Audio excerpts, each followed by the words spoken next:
Enkidu sits in front of her. Why? His own counsel, at his instruction. Who knows his heart? Shamhat pulled off her clothing and clothed him with one piece, while she clothed herself with a second. She took hold of him, as the gods do, and brought him to the hut of the shepherds.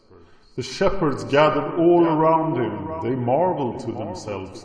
How the youth resembles Gilgamesh, tall in stature, towering up to the battlements over the wall. Surely he was born in the mountains. His strength is as mighty as the meteorite of Anu. They placed food in front of him. They placed beer in front of him. Enkidu knew nothing about eating bread for food, and for drinking beer he had not been taught. The harlot spoke to Enkidu, saying, "Eat the food, Enkidu. It is the way one lives. Drink the beer, as is the custom of the land." Enkidu ate the food until he was sated. He drank the beer, 7 jugs of beer, and became expansive and sang with joy. He was elated, and his face glowed. He splashed his shaggy body with water and rubbed himself with oil and turned into a human. He put on some clothing and became like a warrior. He took up his weapon and chased lions so that the shepherds could eat. He routed the wolves and chased the lions. With Enkidu as their guard, the herders could lie down. A wakeful man, a singular youth, he was twice as tall as normal men. Then he raised his eyes and saw a man. He said to the harlot, "Shamhat, have that man go away. Why has he come? I will call out his name." The harlot called out to the man and went over to him and spoke with him. "Young man, where are you hurrying? Why this arduous pace?" The young man spoke, saying to Enkidu, "They have invited me to a wedding, as is the custom of the people. The selection of brides I have heaped up tasty delights for the wedding on a ceremonial platter. For the king of broad-marted Uruk, open is the wail of the people for choosing a girl. For Gilgamesh, the king of broad-marted Uruk, open is the wail of the people for choosing. He will have intercourse with the destined wife, he first and the husband afterwards. This is ordered by the council of Anu. From the severing of his umbilical cord, it has been destined for him." At the young man's speech, Enkidu's face flushed with anger. Enkidu walked in front, and Shamhat after him. Enkidu walked down the street of Uruk Haven. Mighty, he blocked the way through Uruk the sheepfold. The land of Uruk stood around him. The whole land assembled about him. The populace was thronging around him. The men were clustered about him and kissed his feet as if he were a little baby. Suddenly, a handsome young man, for Ishara, the bed of night, marriage is ready. For Gilgamesh, as for God a counterpart, is set up. Enkidu blocked the entry to the marital chamber and would not allow Gilgamesh to be brought in. They grappled with each other at the entry of the marital chamber. In the streets they attacked each other, the public square of the land. The doorposts trembled and the wall shook. Gilgamesh bent his knees with his other foot on the ground. His anger abated and he turned his chest away. After he turned his chest, Enkidu said to Gilgamesh, "Your mother bore you ever unique, the wild cow of the enclosure Ninsun. Your head is elevated over other men, and Lil has destined you for the kingship over the people. They kissed each other and became friends.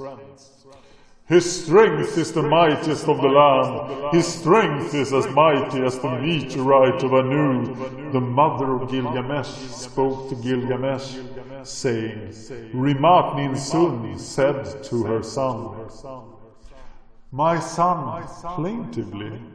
She went up into his gateway.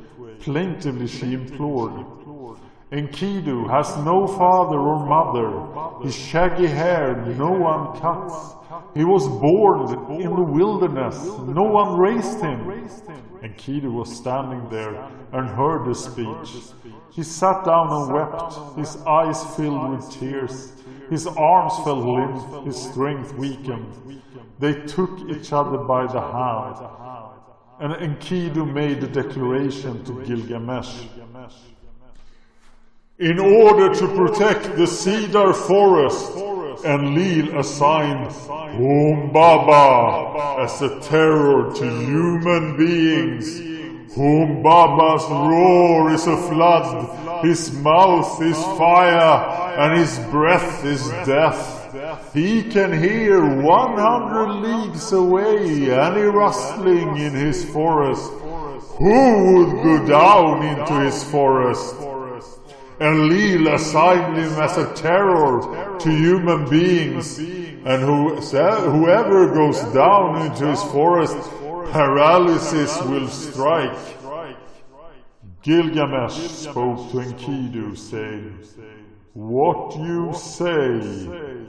Who, my friend, can ascend to the heavens? Only the gods can dwell forever with Shamhat. And as for human beings, their days are numbered, and whatever they keep trying to achieve is but wind. Now you are afraid of death. What has become of your bold strength? I will go in front of you, and your mouth can call out. Go on closer, do not be afraid. Should I fall, I will have established my fame. They will say, it was Gilgamesh who locked in battle with Humbaba the Terrible. You were born and raised in the wilderness. A lion leapt upon you, so you have experienced it all. I will undertake it. I will cut down the cedar. It is I who will establish fame for eternity. Come, my friend, I will go over to the forge and have them cast the weapons in our presence. Holding each other by the hand, they went over to the forge. The craftsmen sat and discussed with one another. We should fashion the axe. The hatchet should be 1 talent in weight. Their sword should be 1 talent. Their armor 1 talent. Their armor. Gilgamesh said to the men of Uruk, Listen to me, men. You men of Uruk who know me. I want to make myself more mighty, and I will go on a distant journey. I will face fighting such as I have never known. I will set out on a road I have never traveled. Give me your blessings. I will enter the city gate of Uruk. I will devote myself to the New Year's festival. I will perform the New Year's ceremonies. The New Year festival will take place. There will be celebrations. They will keep shouting, Hurrah! Enkidu spoke to the elders. What the men of Uruk say to him, that he must not go to the Cedar Forest. The journey is not to be made. A man who, the guardian of the Cedar Forest, the noble counselors of Uruk. The noble counselors of Uruk arose and delivered their advice to Gilgamesh. You are young, Gilgamesh. Your heart carries you off. You do not know what you're talking about. The gods gave birth to you. Humbaba's roar is a flood. His mouth is fire. His breath is death. He can hear any rustling in the forest 100 leagues away. Who would go down into his forest? Who among even the Enkidu gods can confront him in order to keep the cedar safe? Enlil assigned him as a terror to human beings. Gilgamesh listened to the statement of his noble counselors.